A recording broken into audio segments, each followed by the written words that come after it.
Hi friends ఎలా ఉన్నారు? So, అందరూ ఫిల్మ్ ఇండస్ట్రీ చాలా డేంజర్‌లో ఉందని మాట్లాడుతూ ఉంటారు. మెయిన్‌గా పైరసీ వల్ల సినిమా ఇండస్ట్రీ డౌన్ అయిపోతుంది.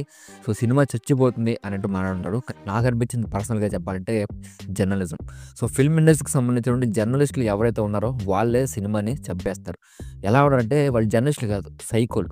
సైకోలు అంటే వాళ్ళకి పర్ఫెక్ట్ ట్యాగ్‌లైన్ అయితే పర్ఫెక్ట్‌గా ఉంటది. ఎవ్రి క్వెషన్ అసలు సింక్ లేకుండా ఉంటది. సంబంధం లేకుండా ఉంటది. అసలు దానికి రిలేటెడ్‌గానే ఉండవు. అలాంటి క్వెషన్స్ అడుగుతూ ఉంటారు. అంతేకాకుండా వాళ్ళ వల్ల యాక్టర్స్ చాలా ఇబ్బంది పడ్డారు. రీసెంట్‌గా జరిగినటువంటి 'సందీప్ కిషన్' గారి ఇష్యూ కూడా చూస్తే పీపుల్ స్టార్ ట్యాగ్ ఎందుకు పెట్టుకున్నారని ఆయన్ని ఎలా అడిగారంటే ఆయన ఫేస్‌లో ఎక్స్‌ప్రెషన్ మనకు క్లియర్‌గా కనిపించింది. అంటే ఆయన ఎంత ఇబ్బంది పడ్డారు. నలుగురిలో ఎందుకు పెట్టుకున్నారని అడిగితే ఏవండీ ఆయన చెప్పగలరా? ఏమైనా క్వెషన్ చెప్పగలరా? చెప్పాలంటే ఆయన పర్ఫెక్ట్ ఆ ట్యాగ్ లైన్‌కి. ఎందుకంటే ఆర్‌నారాయణ మూర్తి పెట్టుకున్నారని చెప్పి దాని గురించి మాట్లాడతారు. ఆయన ఇప్పుడు యాక్టివ్‌గా లేరు. సినిమాలు తీయట్లేదు. ఆయన యాక్టివ్‌గా లేరు. లేకపోయినంత మాత్రాన పెట్టుకోకూడదు. సూపర్ స్టార్ ఇప్పుడు రజనీకాంత్‌కి ఉంది, మహేష్ బాబుకి ఉంది. పెట్టుకోవడం మానేసారా? లేదు కదా!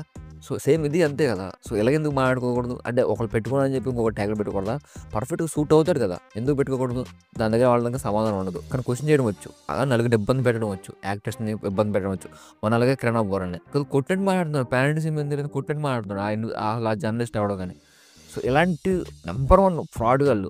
ఆళ్ళు తిన్నది అరక్క వచ్చి ఏం చేయాలో తెలియక సంబంధం లేకుండా నాన్సింగ్‌గా ప్రెస్ మీట్ పెడితే చాలు వచ్చేస్తారు. వచ్చి సంబంధం లేని క్వెషన్స్ అడుగుతూ ఉంటారు. ఆళ్ళు ఎందుకు చెప్పారంటే వాళ్ళకి తెలీదు. ఆళ్ళ దగ్గర ఒక ప్రాపర్ క్వెషన్స్ ఉండవు. ఒక లిస్ట్ ఉండదు.